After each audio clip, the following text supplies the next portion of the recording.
Assalamualaikum warahmatullahi wabarakatuh. Selamat pagi, salam sejahtera bagi kita semua. Shalom, Om Swastiastu, Namo Buddhaya, salam kebajikan. Pertama, saya ucapkan terima kasih kepada kakak-kakak dan teman-teman yang telah meluangkan waktunya untuk menonton video edukasi kali ini. Perkenalkan, saya Nastaina Wimnafian, mahasiswa program studi Sarjana Terapan Gizi dan Dietetik Politeknik Kesehatan Kementerian Kesehatan Semarang. Di sini saya akan memberikan informasi mengenai gizi seimbang sesuai dengan isi piringku untuk kelompok usia 19 hingga 29 tahun. Jadi, untuk kakak-kakak dan teman-teman yang berusia 19 hingga 29 tahun, video edukasi ini akan sangat penting untuk menjadi perhatian. Pada kesempatan kali ini, saya menamai edukasi isi piringku dengan judul Good Mood with Healthy Food. Dengan demikian, edukasi kali ini diharapkan juga mampu menaikkan mood kakak-kakak dan teman-teman. Lalu, mengapa saya mengambil judul tersebut? Memangnya apa sih hubungan antara good mood dengan healthy food? Sebuah penelitian oleh Amar tahun 2020 menyatakan bahwa makanan dapat mempengaruhi suasana hati seseorang dan juga dapat mempengaruhi penyakit baik itu yang bersifat positif maupun negatif. Kita tahu kan, suasana hati menjadi faktor yang penting untuk beraktivitas, terutama untuk usia-usia seperti kita semua ini, yaitu usia 19 hingga 29 tahun. Lalu, siapa sih sebenarnya kita ini? Kakak-kakak dan teman-teman semuanya yang berusia 19 sampai 29 tahun ini, siapa sih sebenarnya kita? Apakah sedang kuliah? Atau bekerja? Atau justru ada yang sudah menikah? Ataupun kesibukan-kesibukan lainnya yang saya pastikan usia 19 hingga 29 tahun ini merupakan usia yang sangat sibuk. Untuk yang kuliah nih misalnya, siang hari kuliah, kemudian malamnya mengerjakan tugas yang seabrek itu. Ya, saya rasa itu it's every college student problem ya. Saya sendiri juga mengalaminya. Kemudian untuk yang bekerja, udah seharian melakukan pekerjaannya. Jadi memang usia 19 hingga 29 tahun ini banyak sekali aktivitas yang harus dikerjakan. Karena apa? Ya, kita saat ini berada di usia produktif. Apa sih usia produktif itu? Akhir-akhir ini banyak juga kan yang ngomongin masalah produktivitas gitu. Ada yang bilang, aduh hari ini aku nggak bisa produktif, males banget nih, jatuhnya malah nggak ngapa-ngapain. Atau ada yang bilang juga gini, gimana ya cara naikin produktivitas diri kita gitu. Banyak sekali kan webinar-webinar kayak gitu yang menaikkan tingkat produktivitas. Sebenarnya semuanya itu pengen produktif, tetapi permasalahannya yaitu mager atau malas gerak gitu istilahnya. Bisa jadi hal ini disebabkan karena tingkat kesehatan kita yang juga rendah. Karena kesehatan sangat mempengaruhi tingkat produktivitas seseorang. Bayangkan aja, yang sehat sama yang sakit, lebih mudah mana ya untuk beraktivitas? Tentu saja yang sehat. Yang sehat itu ya buat ngapa-ngapain aja tuh, semangat, kemudian menyenangkan untuk melakukan kegiatan-kegiatan. Sebaliknya, yang kurang sehat atau yang sakit itu cenderung untuk tidak bersemangat dalam beraktivitas dan juga bermalas-malasan. Meskipun kita berada di usia produktif atau usia yang masih muda nih, kita juga tidak terlepas dari masalah-masalah kesehatan yang terus menghantui kita. Salah satunya adalah anemia atau biasa yang kita sebut dengan kurang darah, yang artinya kondisi tubuh kekurangan sel darah merah. Salah satu penyebabnya adalah kekurangan zat besi yang dapat juga menurunkan sel darah merah dalam tubuh. Kondisi seperti ini biasanya terjadi pada remaja putri. Mengapa demikian? Hal ini terkait dengan menstruasi yang dialami setiap bulan sehingga membuatnya kehilangan banyak darah.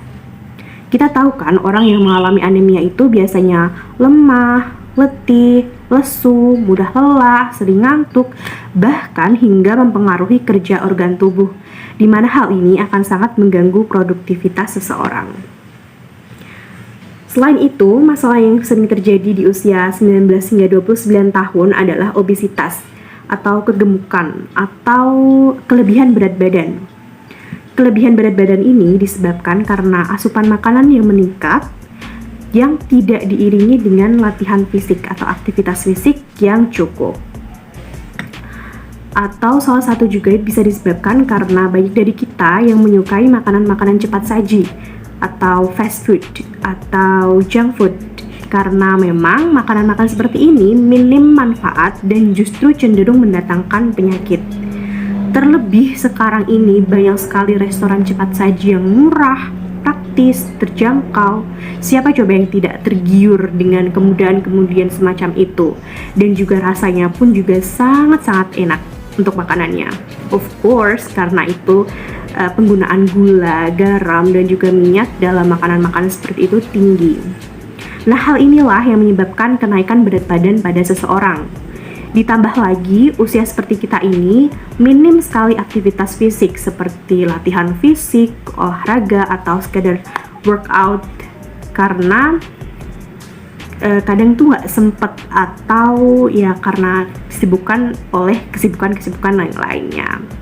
Padahal obesitas ini atau kelebihan berat badan ini dapat membuat aktivitas kita menjadi lamban, sehingga produktivitas menjadi menurun.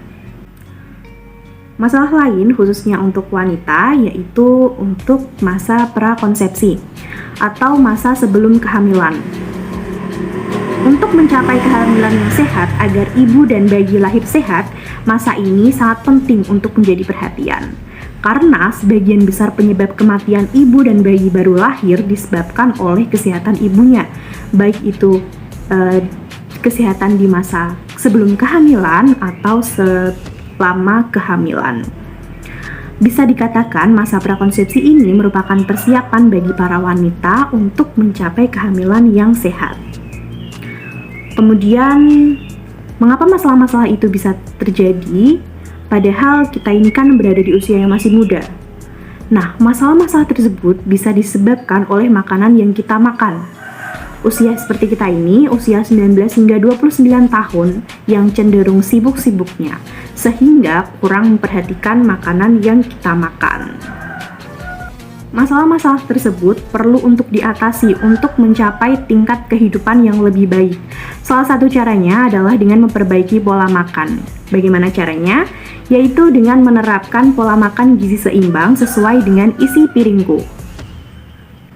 Gizi seimbang sendiri merupakan susunan pangan sehari-hari yang mengandung zat gizi dengan jenis dan jumlah yang sesuai dengan kebutuhan gizi tubuh dengan memperhatikan keanekaragaman pangan, aktivitas fisik, pola hidup bersih, dan pemantauan berat badan.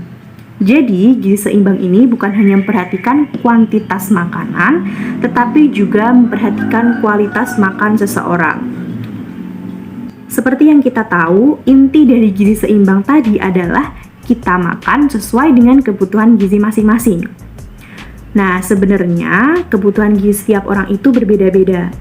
Tetapi ada panduan tersendiri dari angka kecukupan gizi tahun 2019 yang diterbitkan oleh Kementerian Kesehatan Republik Indonesia yang mengelompokkan kebutuhan gizi sesuai dengan kelompok umur. Jadi bisa dikira-kira berapa kurang lebih untuk kebutuhan gizi kelompok usia 19 sampai 29 tahun. Berikut ini merupakan angka kecukupan gizi untuk kelompok usia 19 hingga 29 tahun. Untuk laki-laki dengan berat badan 60 kg dan tinggi badan 168 cm, kebutuhan energi sebesar 2.650 kilokalori, protein 65 gram, lemak 75 gram, dan karbohidrat 430 gram. Sedangkan untuk perempuan dengan berat badan 55 kg dan tinggi badan 159 cm, kebutuhan energinya sebesar 2.250 kilokalori, protein 60 gram, lemak 65 gram, dan karbohidrat 360 gram. Untuk mencapai pola makan gizi seimbang, Kementerian Kesehatan Republik Indonesia memberi panduan kuantitas makan dalam satu kali makan yang biasa disebut dengan isi piringku. Perlu diketahui bahwa isi piringku ini adalah pengganti atau hasil upgrade dari slogan sebelumnya, yaitu 4 sehat 5 sempurna, yang sudah tidak relevan lagi karena tidak menyebutkan secara spesifik jumlah dan jenis makanan dalam satu kali makan. Jadi isi piringku ini merupakan slogan yang menggambarkan porsi makan dalam satu kali makan yang terdiri dari 50% dari makanan pokok dan lauk pauk, dan 50% sisanya yaitu sayur dan buah-buahan. Bisa dilihat visualisasi dari isi piringku. Untuk lebih mudahnya, 1/3 bagian piring untuk makanan pokok dan 1/6-nya untuk lauk pauk, sedangkan 1/3 bagian yang lain untuk sayuran dan 1/6 sisanya untuk buah-buahan. Lalu apa saja sih makanan atau sumber dari makanan-makanan tersebut? Yang pertama ada sumber dari makanan pokok. Makanan pokok yang mengandung karbohidrat ini lebih sering kita jumpai, atau mungkin yang biasa kita jumpai itu nasi, karena memang nasi ini merupakan sumber makanan pokok yang paling umum ada di Indonesia. Bahkan banyak yang bilang belum makan nih kalau belum makan nasi. Padahal tidak seperti itu. Banyak sumber makanan pokok yang lain seperti jagung, sagu, serta umbi-umbian seperti ubi jalar, singkong, gembili, ganyong, dan lain sebagainya. Selanjutnya ada sumber lauk pauk. Lauk pauk yang menjadi sumber protein dibedakan menjadi lauk hewani dan lauk nabati. Nah, untuk sekali makan sendiri juga dianjurkan ada lauk hewani dan lauk nabati. Sumber lauk hewani dapat kita temui dalam daging seperti daging sapi, daging kambing, daging ayam, kemudian juga ada dalam telur dan juga ikan. Lalu untuk sumber lauk nabati dapat dijumpai pada kacang-kacangan dan olahannya seperti tahu dan tempe. Oh ya, makanan for your information, tempe ini merupakan makanan yang ajaib atau magic food. Tempe ini merupakan originally Indonesian food yang telah dipatenkan menjadi makanan asli dari Indonesia, dan juga tempe ini digandrungi di dunia. Tapi justru di Indonesia sendiri, meskipun tempe menjadi makanan sehari-hari, tempe ini masih tergolong underrated karena kurang diapresiasi dan bahkan dipandang sebelah mata. Padahal selain kaya akan protein, tempe memiliki kandungan serat yang tinggi dan juga lemak yang baik. Selain itu juga, tempe merupakan sumber zat besi, kalsium, fosfor, dan juga vitamin B12. Next, ada sayuran. Sayuran merupakan makanan yang kaya akan vitamin dan mineral. Sayuran sendiri sangat penting bagi tubuh, sehingga tadi bagiannya dalam isi piringku ini sama dengan makanan pokok dan cukup besar. Sumber sayuran ini bisa jadi banyak sekali kita jumpai, seperti bayam, buncis, brokoli, kecambah, kangkung, wortel, dan lain sebagainya. Kemudian last but not least, ada buah-buahan. Sejatinya buah-buahan ini sama dengan sayuran, merupakan sumber dari vitamin dan mineral. Nah, buah-buahan dapat bersumber dari jambu, pisang, pepaya, semangka, melon, apel, dan lain sebagainya. Setelah kita tahu sumber bahan makanan tersebut, diharapkan kita semua dapat menerapkan prinsip isi piringku. Nah, berikut ini ada contoh ukuran atau besar porsi untuk menu makanan seimbang sebagai patokan makanan sehari-hari. Untuk nasi, satu porsi setara dengan 100 gram atau 3/4 gelas. Untuk daging, satu porsinya setara dengan 50 gram atau satu potong sedang. Untuk tempe, satu porsi setara dengan 50 gram atau kira-kira sekitar 2 potong sedang. Sedangkan untuk sayuran, satu porsinya setara dengan 100 gram atau 1 gelas.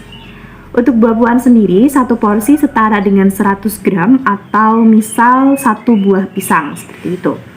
Untuk susu, satu porsi setara dengan 10 gram atau 1 sendok makan susu bubuk. Untuk gula, satu porsinya setara dengan 10 gram atau sekitar 1 sendok makan. Sedangkan untuk minyak, satu porsi setara dengan 5 gram atau setara dengan 1 sendok teh. Nah, berikut merupakan contoh susunan menu dalam sehari. Bisa dilihat untuk makan pagi, pukul 7 bisa menggunakan makanan-makanan yang praktis seperti nasi goreng dengan telur ceplok dan juga timun. Nah, selain itu juga sempat bisa untuk ditambahkan mengonsumsi buah. Pada pukul 10 kemudian makan selingan yaitu kroket kentang. Untuk makan siangnya jam 1 siang menggunakan nasi, ikan goreng, tahu goreng, tumis kangkung, dan juga buah semangka. Pada pukul 4 sore mungkin perlu yang segar-segar, bisa minum koktail buah. Nah, untuk koktail ini hati-hati dalam penggunaan gulanya seperti sirup dan juga susu kental manis atau yang lainnya. Untuk makan malamnya yaitu pukul 7 malam menggunakan nasi, ada bola-bola tahu telur, sayur lodeh, dan juga ada buah pepaya. Menunya ini bisa disesuaikan dengan isi piringku yang terdiri dari makanan pokok, lauk hewani, lauk nabati, sayuran, serta buah-buahan. Dengan menerapkan pola makan gizi seimbang sesuai dengan isi piringku ini, diharapkan kita semua dapat menerima manfaatnya.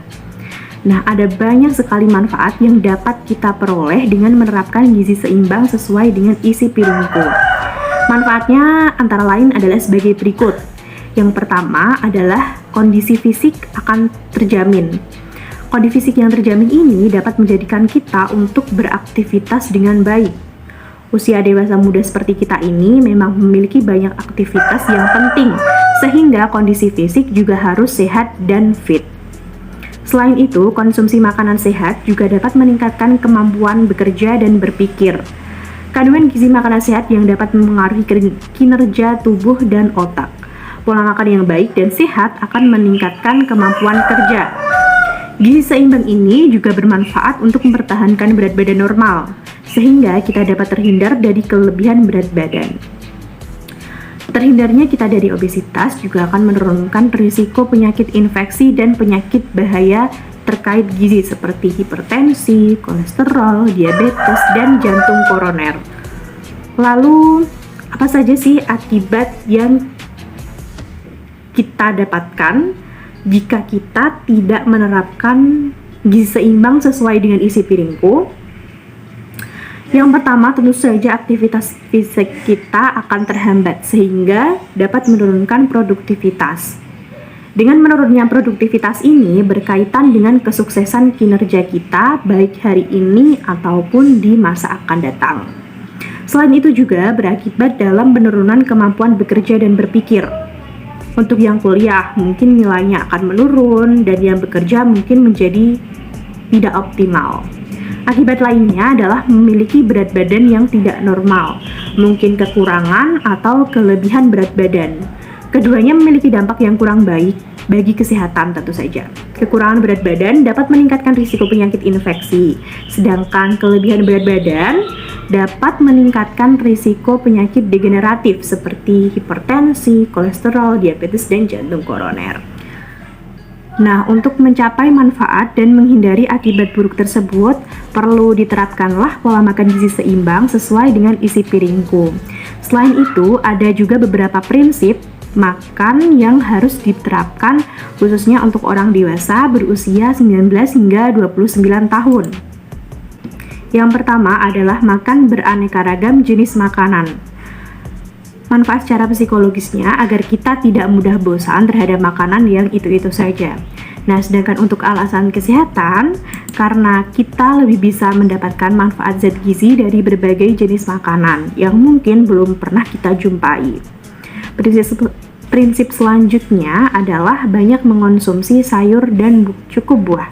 Konsumsi sayur sebenarnya bisa dilakukan dengan sebanyak-banyaknya, karena kandungan gizi sayur tidak ada yang begitu bahaya jika dikonsumsi dengan banyak. Tetapi jika kita mengonsumsi sayur yang banyak, kita akan lebih mudah kenyang sehingga tidak mengonsumsi makanan yang lain yang juga bermanfaat bagi tubuh. Sedangkan untuk buah bisa juga dikonsumsi banyak, tetapi lebih dibatasi karena mengandung gula.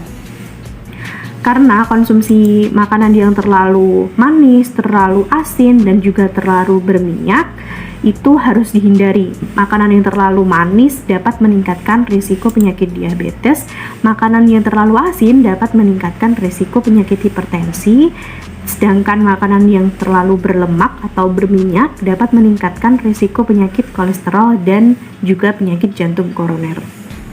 Prinsip berikutnya adalah selalu sarapan pagi. Banyak sekali penelitian yang telah mengungkapkan betapa pentingnya sarapan pagi ini. Sarapan pagi ini berguna untuk mencapai tingkat konsentrasi yang tinggi juga dan juga untuk beraktivitas yang lebih baik. Selanjutnya ada minum air putih. Konsumsi air putih minimal 8 gelas sehari dapat memudahkan kerja ginjal sehingga menurunkan risiko penyakit yang berkaitan dengan ginjal. Nah, sedangkan untuk penderita penyakit tertentu dianjurkan untuk mengatur makanan sesuai dengan anjuran dokter, ahli gizi, atau tenaga medis yang ahli di bidangnya. Ya, begitulah informasi-informasi yang dapat saya sampaikan. Kita sudah berada di penghujung video. Kesimpulannya adalah makanan ini memiliki andil yang cukup besar dalam mempengaruhi suasana hati untuk mencapai tingkat produktivitas yang optimal. Makanan yang sehat dapat menjadikan suasana hati menjadi lebih baik sehingga dapat meningkatkan produktivitas kita. Sekian informasi yang bisa saya paparkan. Sekali lagi terima kasih kepada kakak-kakak dan teman-teman yang telah meluangkan waktunya untuk menonton video edukasi kali ini. Dan mohon maaf atas segala kesalahan yang saya katakan dan lakukan. Selamat beraktivitas kembali. Salam sehat. Wassalamualaikum warahmatullahi wabarakatuh.